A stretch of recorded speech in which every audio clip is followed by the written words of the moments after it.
اور رات کا قیام. ان ناشئۃ اللیل ہی اشد وطئا واقوم قیلا. دنیا کے اندر دو فائدے بتائے، اشد وطئا واقوم قیلا.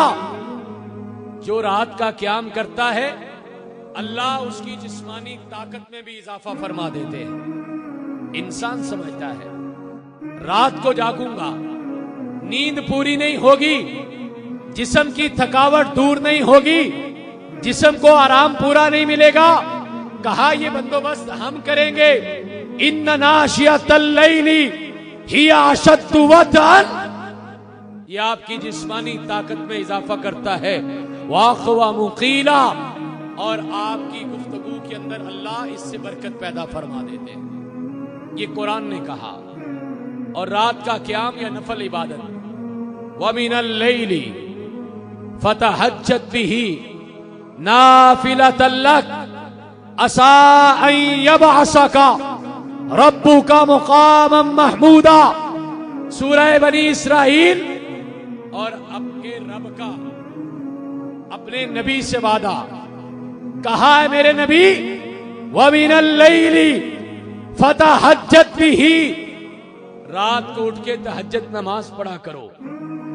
یہ وہی تہجد نماز ہے جسے اللہ نے اپنی رحمت سے اس رمضان کے مہینے میں عشاء کی نماز کے ساتھ پڑھنے کی اجازت دی ہے.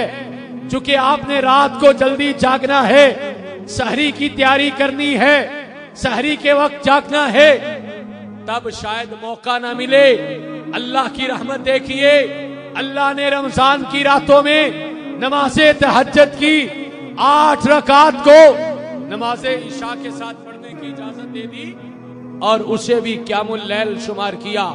اور اپنے نبی سے وعدہ کیا وَمِنَ اللَّيْلِ فَتَهَجَّدْ بِهِ، رات کو تہجد نماز پڑھا کریں. نافلۃ لک، یہ نفلی نماز ہے لیکن فائدہ کتنا بڑا ہے. عَسَىٰ أَن يَبْعَثَكَ رَبُّكَ مَقَامًا مَحْمُودًا. این ممکن ہے اللہ آپ کو رات کے قیام کی برکت کی وجہ سے قیامت کے دن مقام محمود پہ فائز فرما دے گا. اللہ کے عرش کے بعد سب سے بڑا مقام مقام محمود ہے، جو اللہ کے عرش کے ساتھ ہی لگایا جائے گا.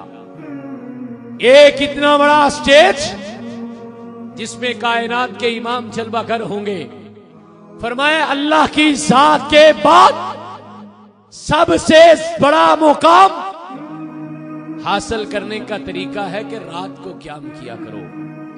وَمِنَ اللَّيْلِ فَتَهَجَّدْ بِهِ نَافِلَةً لَكَ.